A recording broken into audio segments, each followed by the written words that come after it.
Okay, welcome to Paranormally Blonde. This is a pre-recorded show for the Memorial Day weekend, but you are here with Sara V and Deedee right here on the X, your new mainstream.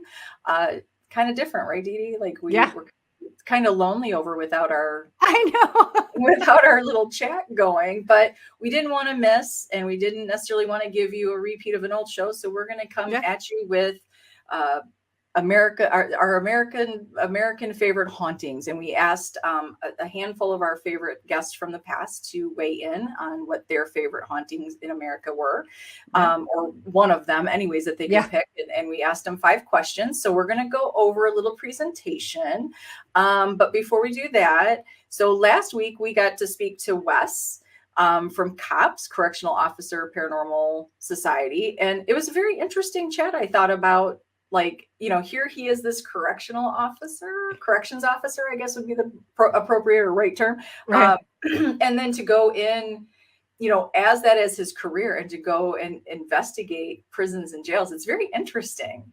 It is. It made me, I actually thought of a question earlier and I was like, damn it, I should have asked him, is that I wondered, has he ever thought about, and are they even allowed to have like a paranormal group within the jail? Because I mean, I think they have all like different programs, that they do. Like that would be a fun group. Well, and I think he mentioned that he felt most of the hauntings in the prisons were residual, opposed to intelligence. So I don't know how you guys all felt about that, but he's in there. And plus, very interesting that he's in I believe he used the term medium security prison system, so he doesn't have that same sort of maybe angst of being behind bars, right? Like they kind of have a little bit of freedom, right? Little more ways to expel maybe some of that energy. So I think he said they play baseball, and they have all sorts of time. What do I have to do to get in? That's right. It's called a vacation, right? So not the same, but it was very interesting conversation, and it was great to finally meet him after so many years of knowing that he was on our radar. And so that was a good show. So I hope you guys caught it. If you didn't, you can catch it either on a replay on Paranormally Blonde YouTube, or you can go back to the KUNX YouTube and check it out. So even though we're recording, we're still going to ask our random question of the day, because that's an important start to our show. So it is that, right? Hopefully it's a good one. It is kind of weird not having anybody. It's like, I know, it's very strange. I keep looking over at the comments, but there aren't any. There's no comments. Don't even have. That was the same. Sorry, I had the same question. So you guys have to comment after the show. That's right. Hopefully you guys do comment. So the question today is, what is something that everyone looks stupid doing? What is something that everyone looks stupid doing? What is something everybody looks stupid doing? Yeah. Oh my God. I mean, these are hard questions. They are hard questions. You know what kind of came to my mind right away? And it's not necessarily that we look stupid, but it's just weird driving to me. Like we're just sitting there. And, when you look over, I mean, you're just sitting there. It looks kind of stupid. Yeah, that's a good one. I like that. It is a hard question. Yeah. I can't think of anything. Yeah. Eating? Do we look stupid eating? Let's see. Sometimes. I'm just trying to think. Yeah. I've been told that, like, when I'm really hungry, like you just see like my hair over and I'm like in the bowl. Yeah. You're like bent over and you're just, But I don't know. I mean, that's just, I don't like to give anybody crap for eating, because that's like my favorite activity. So, okay. So we were like trying to come up with like what would be a really good Memorial Day show, and what better way to honor the United States than kind of pick like our favorite hauntings or haunted locations right here in the United States. And so we kind of were like right away, like bam, bam, bam, let's pick some people that we love to talk to who would answer, and they were willing to do it and send us pictures and answer the questions. And I thought it was kind of fun and kind of a cool way to go. Now there are places I want to go. Right. Yeah. Like, it was fun to do and interesting to read what, they had to say, because it was stuff. And we didn't share, by the way. So like we split everybody up. So I don't know what Deedee picked for hers. We didn't share any of that stuff. So we're gonna share what we did. We each took on 3 people plus ourselves and made slides. So, you know, you're gonna see the differences there. And then like, I don't know, like, you know, I was maybe, I think I was shocked at a couple of the locations that were chosen. It's like, wow, okay, like, I don't know. Did I not, like, did they talk about that on the show? I have to go back and see, like, did they talk about these locations? I'm not even sure. Okay. So we're going to just get started here. So we'll go over the slides here. We're going to start with Deedee's. Okay. And I'm going to do, how about this? Is this better? Is that except that's the very end. Oh, okay. I wonder why it's at the end. Okay, here, we'll do this. Okay. Oh, do you want me to go? Do you want me to keep going? Do you want me to start with I yours? would go with number 1. Like, do you want me to go like this way? Yeah. Go all the way to number 1. Right there? Yeah. There we go. Okay. I'm going to move us off though. So we can see all our answers. Okay. So I got Dr. Molnar, Haunted MD. And the question was, and by the way, Sarah came up with all these questions, so I want her to get credit for that. It was, what location have you investigated in the United States that was your favorite? And he said, it's hard to say, there's so many, which I think is probably true to all of us. Yes. But he said locally probably is the Swana, how do you say that? Swanahona on Afton Mountain by Charlottesville, Virginia.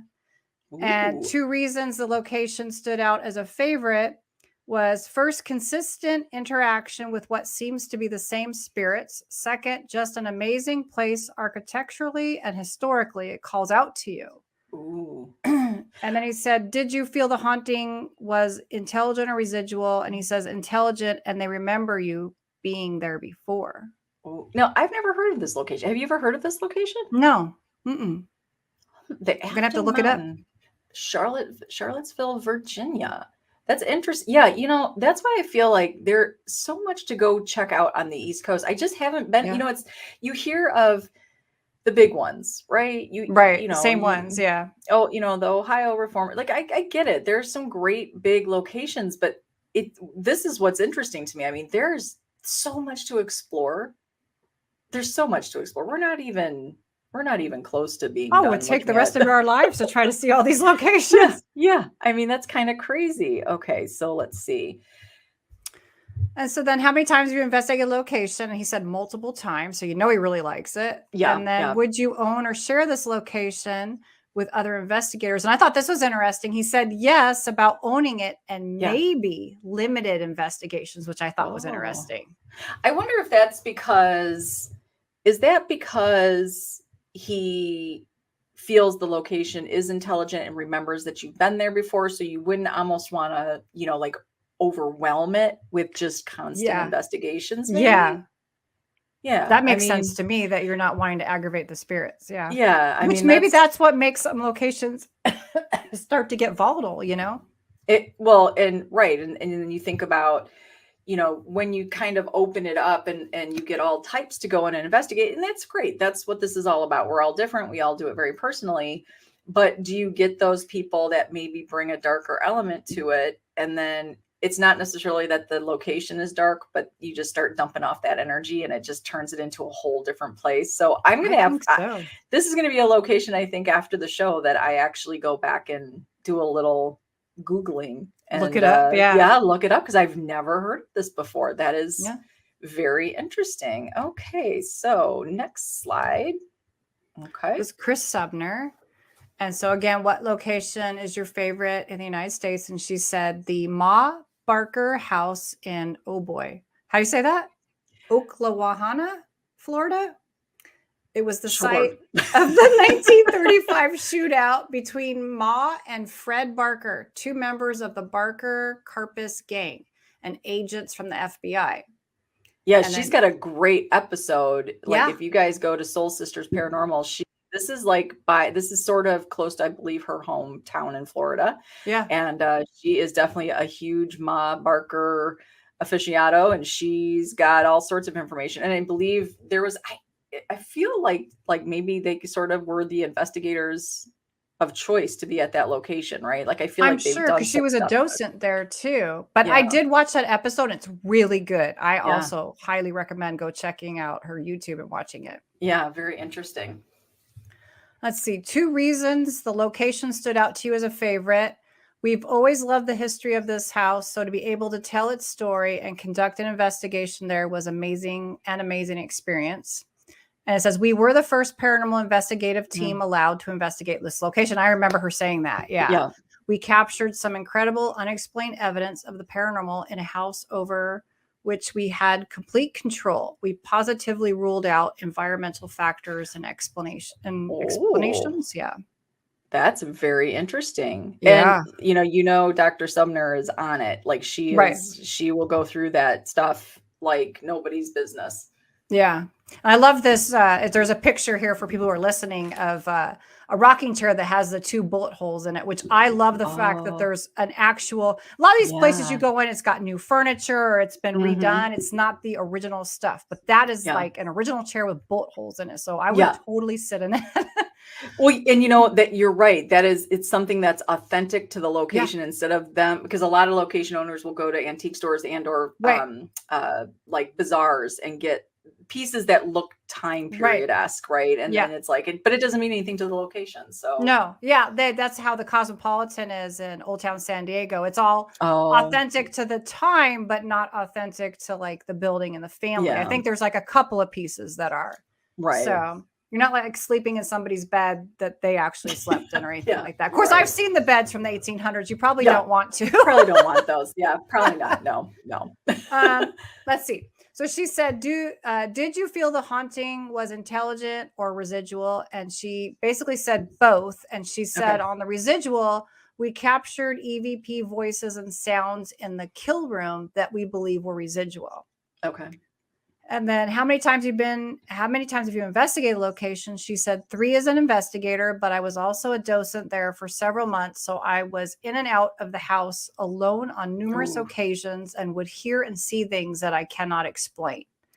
So I almost think it'd be better to be a docent and work in a haunted place because you'd get all these experiences just from being there daily, Yeah, you're just there. You're just you're absorbed into that whole you're location. Part of it. Yeah. You're part of it. Yeah. And I would think the spirits, the more they get to know you, probably the more comfortable they are. That makes sense to me, Yeah, absolutely. See, would you own this location? Absolutely. Would you allow other investigators? Absolutely.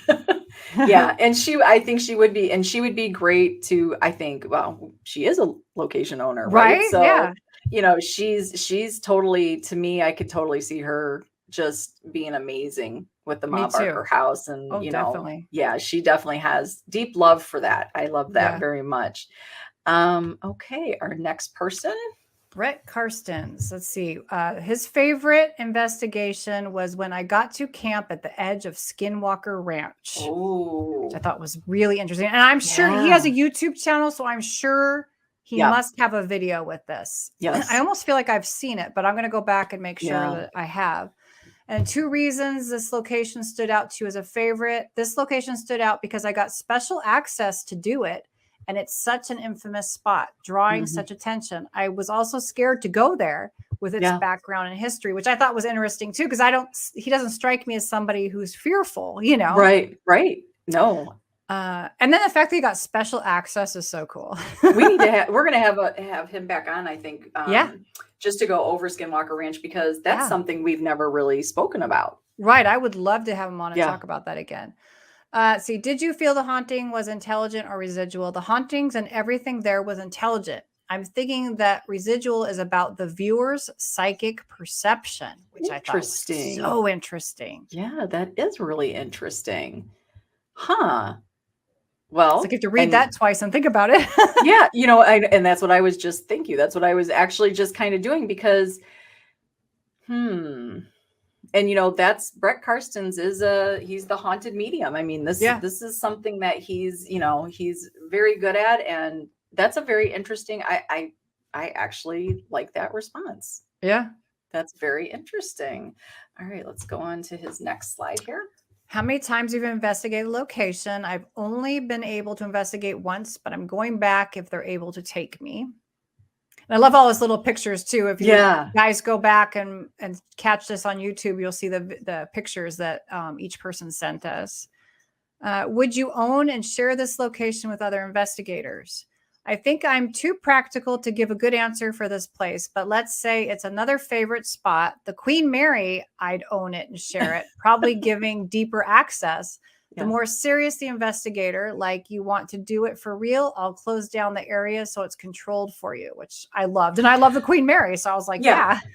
And, you know, probably another thing that's good about sort of how he's answering that is that, you know, Skinwalker, the reputation of Skinwalker Ranch, right? And all that's sort of involved. I mean, we're not just talking ghost stories, right? We're talking it the gamut. So, you know, to open that up to just the public, that'd probably be a pretty big undertaking. And looking at his pictures, and I do hope you guys, if you know, go back and if you're listening on a podcast, catch the YouTube, because I don't know if I'd want to necessarily camp out in the desert like that. Looks pretty desolate. Yeah, it looks pretty desolate. And I mean, you think about the stories of the UFOs and anything else that goes on there. Like, would you really just want to be in a tent? Not that a house is going to save you, but like at least there's a sense of security there. Like, I don't know if a tent would be enough for me. Yeah, those beam you up with the tent. Yeah. You and the tent. And it looks like, is that a motorcycle I see there? Yeah. Too? He always rides his, if you follow his channel, he goes on his motorcycle and they go to all these haunted locations. And he's a medium, he'll talk to the spirits and he'll actually put in the video what he hears them saying. Oh, that's really, he's such a nice guy. We got to get him back because Skinwalker definitely, that's probably a show and an after party, right? Like there's some big questions there. I'm really curious, like, why did he gain access? I wonder who took him and why. How did he manage that? Yeah. Cause it seems like it's not an easy place to get into. That would be my opinion, but okay. And then we have Deedee's slides. So I have several, but my favorite is the Hotel Apache at Binion's.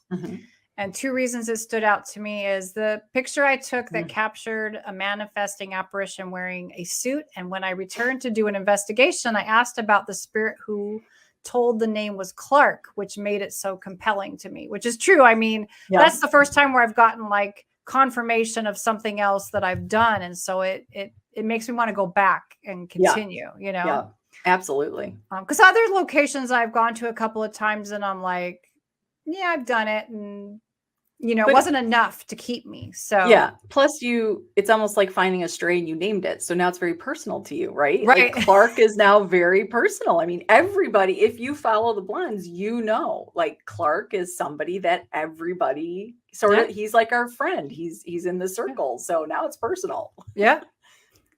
It says, did you feel the hauntings were intelligent or residual? I said, I'm not sure, but it has more energy than any other place I've investigated. I feel getting the EVP Clark is intelligent, and I'm sure it has both. Yeah. I mean, I'm sure most places have both. I think if it has an intelligent haunting, it must always have a residual somewhere. Yeah. Well, and one of the reasons why I sort of why I asked that question to be either or is because I think it is very interesting. I always kind of like to see how people, where they lean, right? Like, because really, we really don't know. And I think Wes sort of touched on that. Like, you can ask a question, but did the answer just come up right for that time that it felt intelligent, but it was just a residual response? We don't know, right? Yeah. Well, I guess if you're going to go on that theory, because that could, I mean, I think about that too, even with cards and stuff, reading tarot cards. Are you just making it fit or does it fit? Does it fit? Or are you reading it wrong? You know, I mean, it could be lots of things. That's right. But I don't know where I was going to go with that, but. All right. Let's see. Have you investigated it more than once? Yes, 2 times. The first time I got the picture, I was just checking out the location since I heard it was haunted. And the second was a longer investigation where I had several experiences, tried to debunk the photo, which I could not, and got confirmation on a name. And if anybody doesn't know, I went back with the same cell phone camera, and we went in and I lined myself up. I took like 100 pictures so I could line myself up exactly with how that light, because maybe it was a lighting trick or something. Yeah. And I could not recreate it. Nothing. I could not. I really tried. So that made it even more interesting to me, because I was like, sometimes you take a picture and you're like, oh, it's something, and then you never go back and you don't really know. Yeah. Let's see. If you could own this location, would you? And would you keep it open for other investigators to explore? I said, yes, I would love to. I would definitely have others investigate, especially with the hope of seeing Clark again. Because I'm always hoping. I always Google Binions, but I haven't seen anything. So if somebody goes back after listening to the show and they go to the YouTube or whatever, if you're looking, let's just clarify in the picture. There is a picture here of Deedee, and then she's got it written on the picture Clark, and there is a gentleman standing there. I just don't want anybody to think that that's Clark. That's Clark. That's part of the ghost hunting team that they're called EVP Paranormal, and they were in Las Vegas, probably still are. And I was on their ghost hunt, and it was on Halloween. Okay. And but we did the video together, and he gave me permission to use the video since it was my video, but he was in it. Yeah. And then if you go to the Illusions from the Side of the Road YouTube, you'll see the video in its entirety where I ask who was the apparition I took a photo of, and the name Clark came up, which that's very interesting. Yeah. Like that is very interesting. And just because in the picture he's cut off, but you see a shadowy like figure, just so you know, that is a living person. We are not suggesting that is Clark. It's just, I just wanted to make that clear because, somebody might say something and we'll be like, no, it's a person. Okay. So there goes Deedee with her perception pictures again. Right. You're changing it up on people. They're like, what the hell? Okay. So I reached out to Rob from Get Haunted. He's always been so helpful. And so we asked Rob, what was your favorite US location? And he said my absolute favorite is probably Missouri State Penitentiary. After the nights there, it's been proven to be a paranormal playground. You just never know what to expect. And what were the reasons this location stood out to you? He said, my paranormal experiences ranged from mild to extreme. I've experienced everything from incredible balls of light to full-blown shadow figures. Wow. The staff at MSP are some of the finest people you will ever get to spend time with. They are truly special folks who care deeply about the behemoth penitentiary that they take care of. Wow. And again, I've never really been interested in jails or prisons, but they are becoming a little bit more interesting. They're just so big, and he used that word, behemoth. So know it's big, right?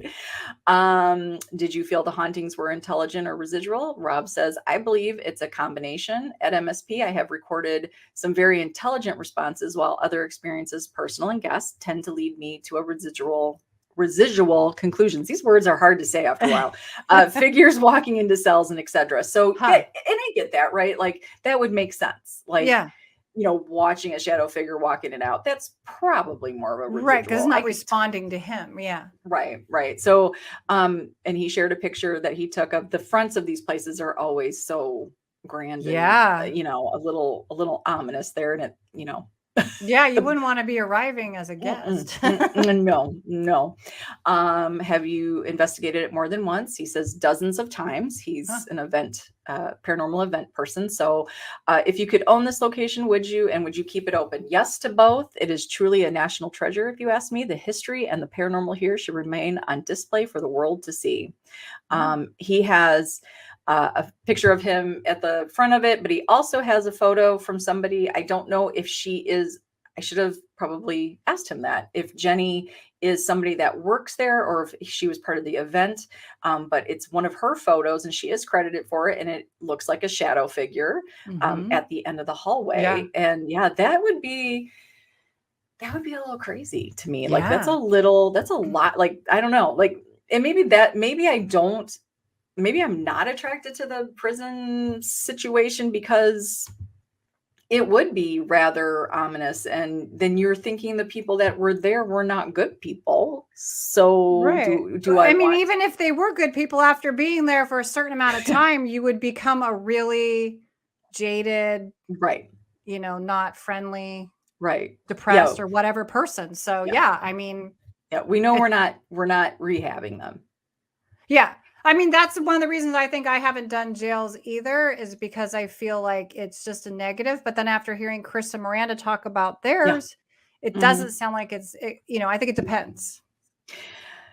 And it probably depends on your mindset going into it. So if we feel this way, you know, perhaps what we would need to do is probably own our own sort of power or strength to go in there and be like, this is just what it is. And these were the souls that were left behind. So, you know, you're safe. And, you know, because yes, you know, Kris and Miranda are there daily.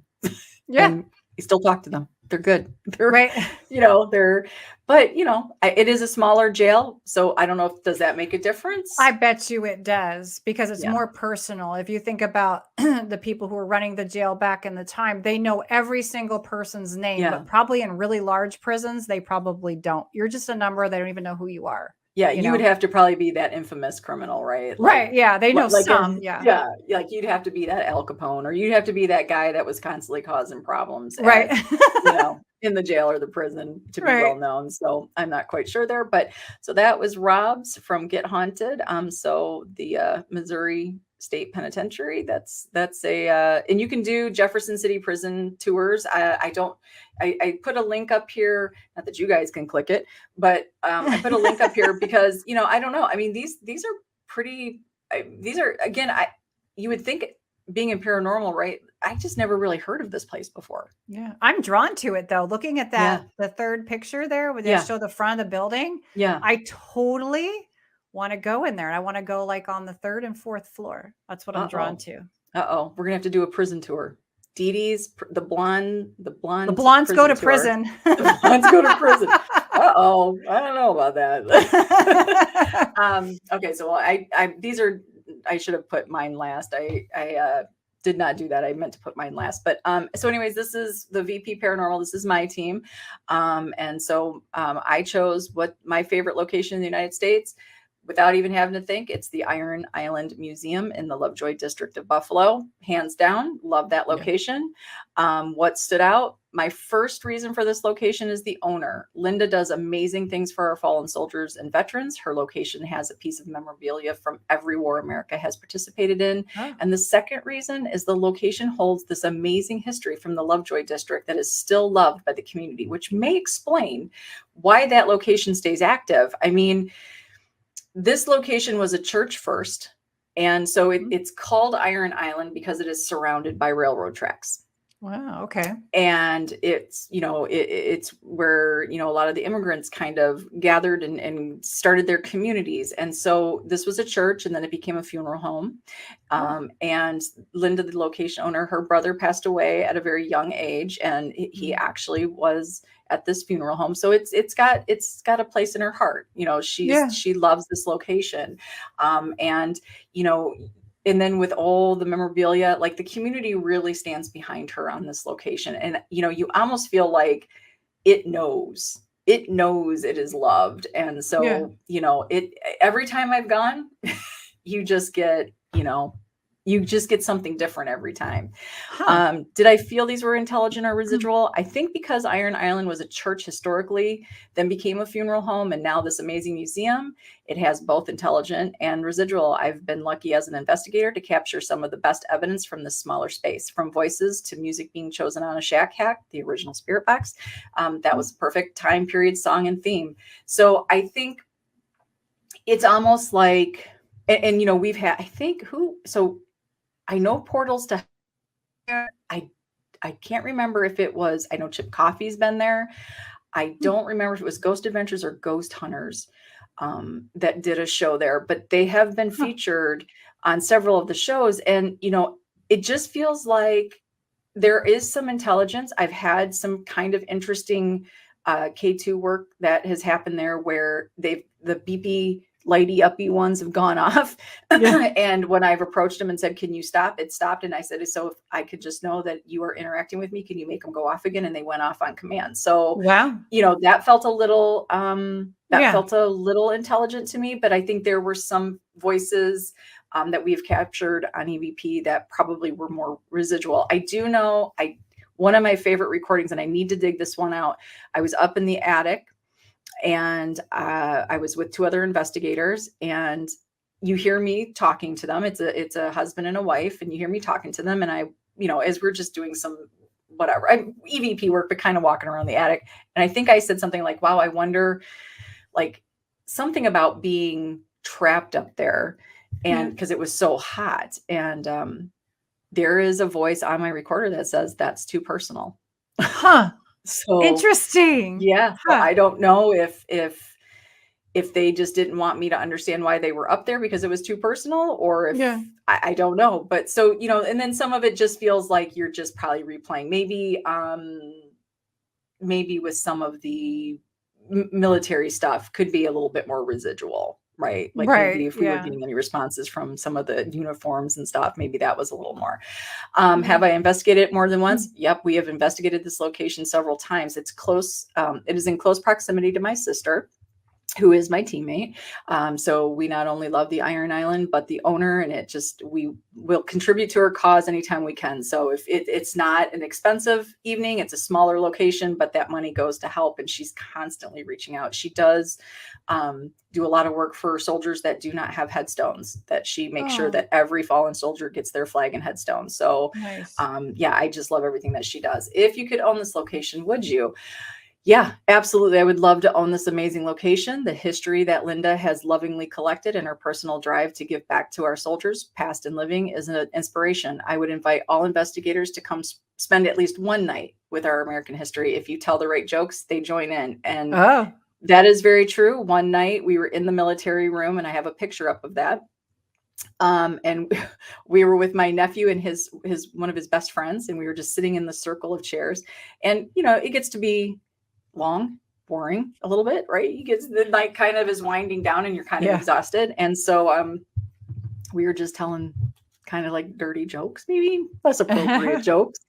And every time I shouldn't say every time Andy, my nephew's best friend, would tell these inappropriate jokes, those K2 meters would go off.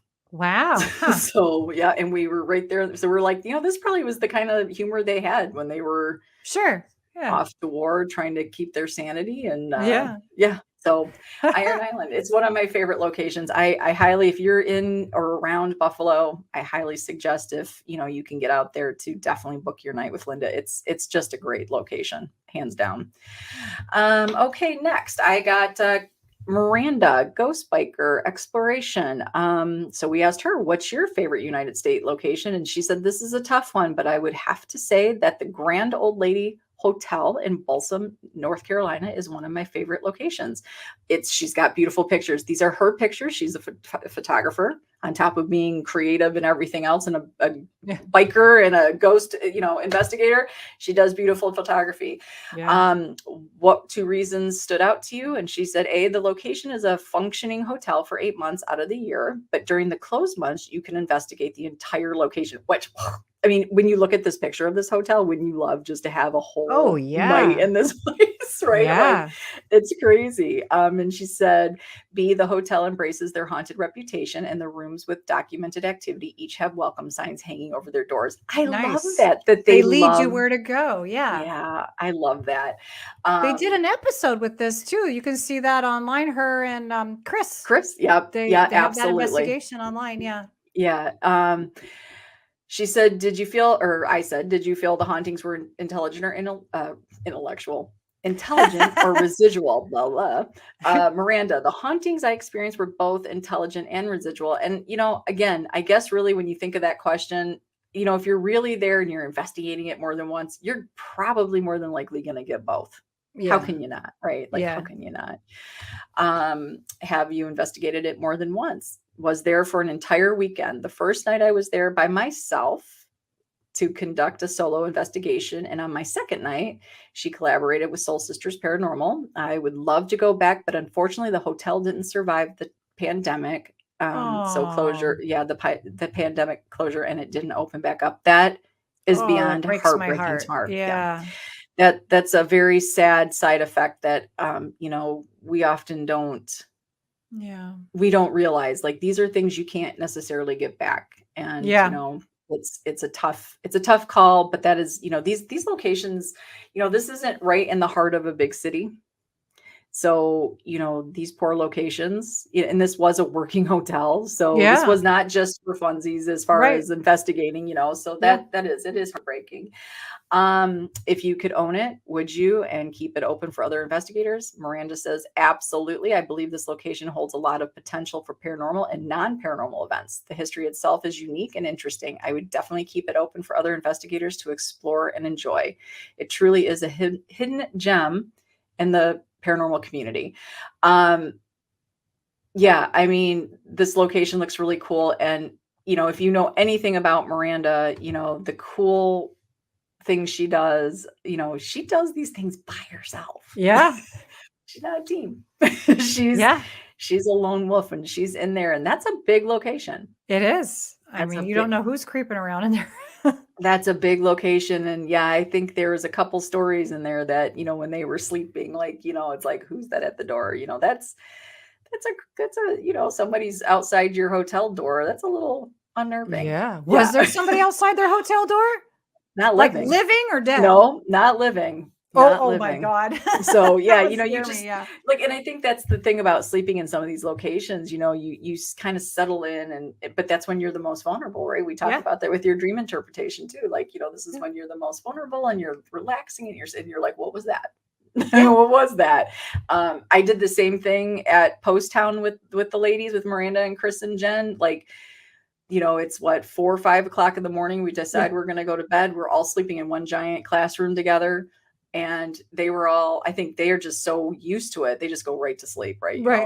And I was starting to doze off, and it literally sounded like somebody threw a chair right outside. Like a metal student chair right outside our door. And I was just like, I don't even care. You know what? I'm just going to go ahead and lay right here and just pretend I didn't hear that. But, it was trying to lure you out in the hall. It's like everyone else is asleep. Come out to play. Somebody was, and I wasn't going to check it out because I was like, it's a big school, and I just wasn't. I was just like, did I hear that? Because you don't know. It's like, was I just falling asleep? And it was one of those, your brain can also make those noises sometimes. And you're like, am I hearing that in my head, or did that really just happen? So we just left that for I told them, like, did you guys hear that? And, I know they had cameras set up, but I don't think nobody ever said anything like, holy cow, there was a chair flying across. Well, I think that's true too, because when I stayed at the Cosmopolitan, the very first time, the one activity that really stood out to us was, we were sleeping, and I woke up in the middle of the night, and I heard someone walking across the floorboards. It's an old place, so the floorboards are like perfect for creaking. And I'm like sitting there, I sat up and was taking pictures with my cell phone. But then all of a sudden I was like, because you're like in bed and you're not really prepared. And I'm like, what am I doing? Like, it was like in a fearful way, it was like, oh my God, I'm taking a picture of somebody walking around, Yeah. So the whole, the whole staying at these locations, I guess when it's one thing when you're investigating and it's all night and you're aware of that. That's what you're doing. It's the activity you've chosen to do at that moment. Yes. So you're looking for it. But I think that moment you're settling in, and, and it's not the same like it is in your house when you go to sleep, kind of like you, when you're like, this was happening, but I was like, right. I'm tired. I'm not going to get up. Now you're out of your element, and there was a couple of things when I was in Sedona in our room, and those were blackout window covering. So when it was dark, and there were things that I shadow once, and I was just like, don't bother me, I'm sleeping. You just do your thing, it's fine. Well, because we must have mentioned the word skinwalker, which my kids hate when I say that. They're like, don't say that word out loud. So we mentioned that a couple times, and maybe we conjured something up. I don't know. But I'm here today talking, so everything was fine. And our last investigator we reached out to was Mr. Rick McCallum of the Hollywood Ghost Hunters. And he's so funny. He didn't answer my questions quite the way I asked him, so I just let him at it. I said, what location have you investigated in the United States that is your favorite? And he said the Birdcage in Tombstone, which would be awesome. He said he's been there twice. I've had direct answers to questions when I am the only one there. And yes, I would love to own it. So he just took care of all 5 questions. Awesome. I love that. Yeah. And then he went on to say also that The LAPD museum is very active. The North Hollywood shootout room is off the charts.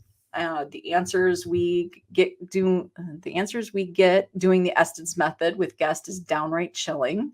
And I seem to have made friends with a spirit named Walter. Oh. Maybe Walter and Clark could become friends. I feel like those names go kind of together. Yeah. And he said, I had someone blow on my arm really hard. Attention getter for sure. So that's kind of interesting. So so the LAPD museum and the North Hollywood shootout room are two different locations, I'm assuming. I think that might be inside it. Okay. I don't know anything about the California locations, unfortunately. I need to go to that one. Does he run ghost hunts at that? I feel like he's there a lot. So I think you need to reach out to Rick. Yeah. And see if you can, he'll take a blonde. Well, he'll take a blonde. He'll be super excited if you reach out. He'll take a blonde. He also said, I believe most of the LAPD museum is intelligent, some residual energy too. The birdcage was 100% intelligent. Wow. And if I own those places, I would definitely have people investigate it. My first invite would be to the blondes. Yes, he knows how to butter us up. And Rick, we would take you up on that. Yeah. Oh my God, the birdcage. I would love to go to that because I had that recording with Wyatt Earp. Yeah. Yeah. I need to go there. See, I mean, I think it's time that, you got to hook up with Rick out there. As soon as I can make a trip a little bit more west here, like I would do my best to get together with you guys. But like, if he can get you into that LAPD museum, he does have a picture there. It looks really cool. It'd be interesting. I know nothing about it. I just feel like I have seen him do a handful of events there. I feel like he's been there several times. So he must have he's Rick. How does he not get into these locations? Right. Who wouldn't want him? He's awesome. Who wouldn't want Rick? I mean, come on. So those are our investigators that we and past guests that we were like, hey, would you guys help us out? And, I think there's lots to consider. Again, I mean, I do know the Ma Barker house from Kris because that's Kris's place. And I did know about the Grand Old Lady, but like some of these locations, like you would think, I guess we just hear about the same ones over and over again. So it is very interesting when you can ask them, it's not your Waverly Hills or I'm trying to think of something, even the Stanley Whaley House. Yeah, the Whaley House. These are very common and there's nothing wrong with them. This is not a criticism. These are just locations that we hear lots about. They're very well known. And so it's interesting that those actually didn't come up. And I respect these investigators very much. I think they do good work. I think they're all very unique and different in the way that they investigate. I think they're very respectful in their theories and their thoughts, and they're very open and, ready to share with anybody who asks. So, everybody we reached out to, I love them each in such different ways. And I hope that there are little pieces from each of them that, I probably couldn't really do what Carstens does. Ride a motorcycle. But I don't think I got the medium thing down. So, but I think, because he kind of he's definitely different than the other investigators that we, had here on these slides. He has that extra added little tool that he can use. But it is very interesting. Like just sort of, I don't know. They each just kind of get their unique. Well, every one of them, I'm thinking about the videos that I watch of them, and they are all so different. They're not cookie cutter like some, because they're doing their own thing. They have their own channels. And so you get more, it feels more real and authentic, and you get real good, interaction that way. I think when it's just scripted all the time, I know people won't like that word scripted, but you know what I mean? You're being controlled by someone editing what you do. Yeah. You lose some of that. So, well, and let's be honest, sometimes as investigators, especially if you're starting out, you might be emulating somebody out there that is on maybe more of a paranormal celebrity level. And I think that the investigators and really all our guests have been amazing and unique in their own ways, which, there isn't one guest that they're all amazing and fun to talk to. I agree. But the ones that we reached out here to answer these questions, I think what I love about it is, it's like you said, they're just, we hear this term in paranormal, or at least I've been hearing it a lot lately. Kind of the new thing is boots on the ground. These are boots on the ground investigators. This is the new term. But they truly are, from Brett Carstens being the haunted medium to Dr. Molnar being the haunted MD to, you've got Rob Stachowicz, who's doing these amazing haunted events. And, if you get an opportunity, I'm going to have one myself here in August to work with Get Haunted at an event just to see exactly, it's not what you think. It's not a typical tour. And you can go to his page and read what you're going to get from this experience. And it's about working with you, not in front of you. That's kind of their term. We don't work in front of you. I love that. We work beside you. So, so you've got his, and then Miranda, she's just an anomaly. I mean, that chick, she's just amazing. I mean, like, she can sleep alone in a jail. I witnessed it at Post Town where she's like, I just got to close my eyes. And she went into the nurse's office, back to the door. It's like, that's the part that scared me the most. I couldn't do that. It's like, what are you thinking? You must be facing the door. So, you got her. And then, Kris and Jen of Soul Sisters. I mean, these two women, just have so much integrity, and they're just so wicked smart. And, history, I've learned so much from Kris. Oh yeah. I mean, that's first and foremost, right? Like, you're going to get the history, and they're not overreactive, and they're very, they're sisters, and they work really, they're twins, I love that. They work really, really well together. And, you got Rick, who is just this great guy, and he's so gregarious and fun. And so, you just, every single person, just kind of has this unique glow. And I think it is just kind of fun. I mean, I don't know if it really gets boring talking to any of them. No, actually, the more that we talk about, the more excited I am about everybody, because I realize how we're all doing the same thing, but so differently. So different.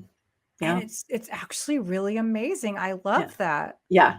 Yeah. I mean, you can't, I think this is maybe where, when you get out there and you're investigating, sometimes you do need to have those little boundaries of, okay, what am I going to do here? Right. And I think that when you start watching, and all these people, minus Get Haunted, they don't really have a channel that you can watch videos on, but we're hoping to change a little bit of that soon to get you guys a little insight into what a Get Haunted event is. But,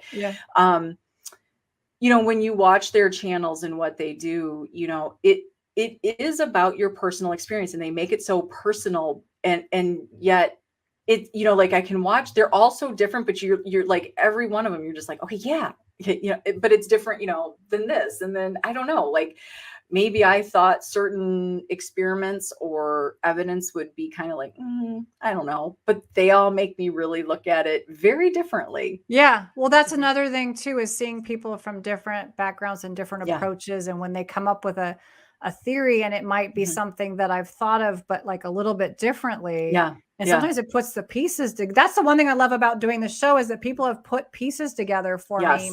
That, like, I have a question and it gets answered, and I can build on that. And it's amazing, Well, and it is definitely one thing that I've loved about Paranormally Blonde is, we sort of went from a different mindset from our first show, which was fun and lighthearted, to, when we decided we wanted to continue on and do this, I love that you were like, you know what, I kind of want to look at this a little more serious. We still have our fun. We're always fun. We don't take ourselves that serious, but to look at this stuff, this show has probably opened me up the most. I've definitely, I'm able to take in information a little bit different and, sort of file it through my little, it kind of goes through a different filter instead of like, yes, no, now it's like, that's interesting. That's a good way to look at it. And really, when you think of a lot of our guests, anything that we've thrown at them, I think they've all been really open to be like, okay, like, they continue the conversation, and that's what we've always wanted. Like, continue. This I hope that we have inspired through our questions a deeper thought for them as well. You know, that'd be interesting. Maybe you guys can let us know. We'd like to know. Do the blondes give you deeper thoughts? I don't know. Let us know. Keep them clean, but do we? You got to put it out there. You got to, it shouldn't just be. Especially the more you get into it, right? Like, each year, Deedee, you click off on doing paranormal. Like, you kind of go through these weird, it is a cycle. And I don't know that cycle ever ends. And then it kind of feels new again. And then you kind of gets old. And then you're like, wait a minute, it's new again. Yeah. Something new pulls you back. Yeah. Every time. So when you find investigators like this and guests like this, I think that's the fun part of this whole project is just, I think we've been really fortunate to pull people from a lot. We haven't even checked all the corners yet, right? But we've pulled a lot of people from a lot of different corners. And, paranormal is not, life is not one size fits all. Right. I don't think death is either. Well, then that goes down to the perception too. Mm-hmm. But I think it's interesting that everyone seemed to feel that they had both intelligent and residual. Yeah. Which kind of goes with my theory that maybe you could have a place that's just residual, like a bridge, like my whole Eiffel Tower thing where that you just jumping off the Eiffel Tower over and over again. Yeah. Maybe you could have where it's just residual, but and that's your imprint. But I think once there's intelligent, I think that it should bring both. I mean, what do you think? I don't know anymore, but was it Wes? I think this theory has been brought up a few times, right? And I feel like Wes might have touched on it last week, which was right. There's no time and location for them, right? There's no concept of that. That's all blurred once you have crossed over, right? So my question is, I guess what the intelligent and the residual would be, okay, so when we go to these locations, and especially these locations that have the stories, like say the Eiffel Tower has several stories of people jumping, which is horrifying in itself. And, when you're bringing that story back to life, do those intelligent? Yeah. Does it pull them through? Because, I've been thinking a lot about some of these investigators that maybe they're not investigators. Well, they're investigators, but kind of do a lot more talking to the dead. Like they'll do something after a celebrity passes, right? And it usually causes a controversy because it's too soon. Why would you reach out, right? So in my head, I kind of usually have this thought, like, no offense, but why would said celebrity go to that guy? Right. Yeah. Right. Just because you're asking questions. Right. But is it that this story that you're putting out there sort of calls that consciousness? And what's hard to conceptualize is that we have concept of time and space and they don't. So. Right.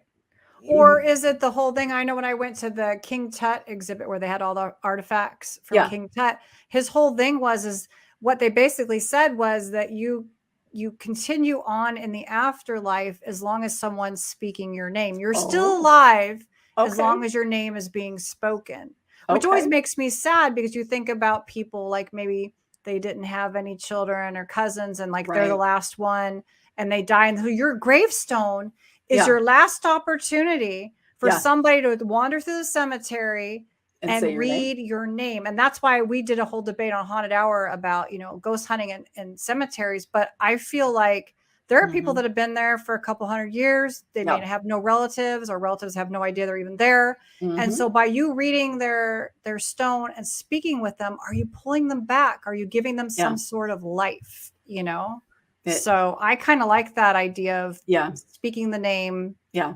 And I often do that when we do our mini adventures, especially in Western New York. They're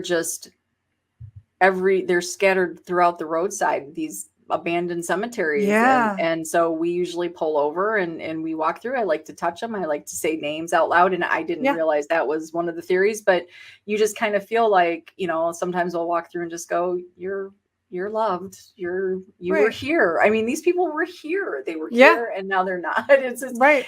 It's an interesting concept. Yeah. This whole paranormal and just your thought of your mortality and where do we go?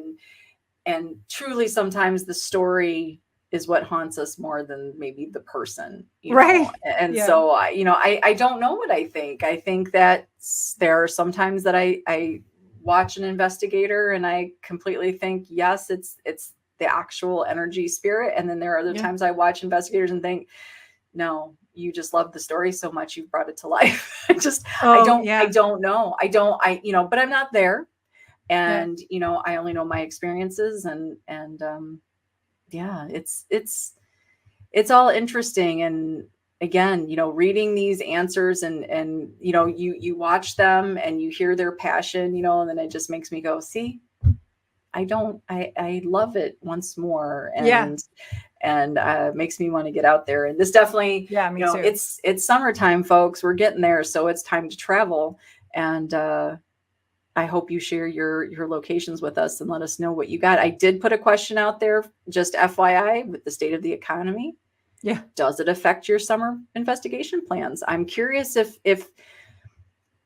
you know, with the price of gas and the price of food, I mean, it affects everybody. Nobody's safe from that. This hurts everybody. And so it's not a political statement. This is just fact. And so now that it's summer, what do? Do you say one investigation for the summer and we're going to make it a good one? Or do you keep it closer to home? So you're not adding. Well, like when we went to Las Vegas, I always try to put it all together. So like we did everything we could. We went to see the petroglyphs. We went to the Haunted Museum. And on the way back to California, we stopped at the Old Town Ghost Town, because then I was able to, like, it was one tank of gas. It was one swoop, you know, so I'll do it like that. But I also try to just find places that's free or like low cost. Like people don't like, you don't have to get your own location. You can, like I went to the March Air Force Air Museum and they let me do any investigating I wanted. They let me use my video. And and I was able to do I was still doing a full paranormal investigation with their like input because they run the place. So, I mean, and that was only $40 a piece. So there are, and that was close to home. So everybody has something close to home that maybe is $40, you know. And so it's to your point, right? You just need to be a little more creative, perhaps, in looking into these locations and asking the questions, because maybe you wouldn't have known that they would allow you to investigate. Right. You know, and so I'm just curious, you know, does it affect, does it not? Will we see more or less out there this summer? I don't know. Because it would hurt the locations. So far, it will hurt the locations and everything else around them, as we looked at Dr. Sumner's paranormal tourism presentation. You know, the reality is that affects everybody. That affects restaurants, gas stations, hotels, gift shops. I mean, everything gets touched by that. So, so far the answers have been rolling in as no, not. Yeah, I saw that. Now. I was actually shocked, but it's also the beginning. You know, you almost have to like see when you get back out there and do those locations and then go, wow, okay, gas was like 3 times the amount that it normally would cost, right? Like maybe you got to do it once or twice before you're like, that hurt. I don't know, but good to know. So great slides, great job, Deedee. Thank you for helping doing this. This was a lot of fun, and thank you to each of our investigators that were so kind to oblige us and answer our questions. They did it quick and timely and gave us great pictures, and nobody thought just Rick answering the way Rick wants, and that's okay. I give that one to Rick McCallum. He can answer any way he wants. So this is our recorded episode for Memorial Day. So happy Memorial Day, everybody. I hope this is the beginning of a beautiful summer for everybody. And what else do we got going on? We've got some guests already lined up for June. Yeah. Who do we have lined up? Nicole Beauchamp, I think I'm saying her name correctly. She's an author and a paranormal person right here in Michigan. She's done a book called Haunted Bay City, and now I think she's working on Haunted Detroit. So she's a younger girl, so I'm excited to talk to her, and she's right here in Michigan. So that's always fun. And then we have Mr. Rick McCallum, Hollywood Ghost Hunter, coming with us as well. And then possibly a couple fun little treats for you guys, as I will be off doing a little bit of traveling and working on a couple ideas here. If I can get them worked out logistically, then we'll have some surprises for you. But that's June, and it's the Blonde's birthday month. Yes. So everybody needs to watch for little goodies that we throw in there for the Blonde's birthday month. Deedee starts the birthday month off, and I end it. So it's kind of a cool little balance. June is the Blondes. So so that's the show for this week, and we will see you live Monday. So thanks for joining us, and please hit up Paranormally Blondes channel if you haven't subscribed, and also UNX Network channel. All right, see you guys next time. Bye.